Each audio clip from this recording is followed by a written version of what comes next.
मित्र, या जगात ईश्वर असो वा नसो तुम्ही विचार करण्याची गरज नाही. या जगात ज्या घडामोडी घडत असतात ती माणसंच करीत असतात. तुमचा उद्धार करण्यास कोणीही येणार नाही. तुम्ही मनात आणाल तर तुमचा उद्धार तुम्हीच करू शकाल.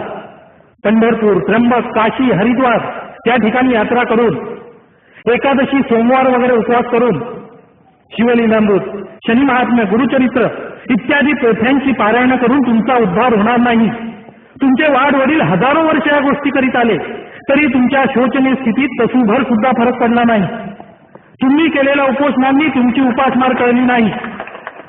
तेव्हा आता तुमच्या उद्धाराचा एकच मार्ग आहे आणि तो मार्ग म्हणजे राजकारण, कायदा. पोटभर अन्न, राहण्यात जागा, द्रव्यार्जनाचं साधन तुम्हाला मिळत नाही, याला कारण देव किंवा दैव दोन्हीही नाही.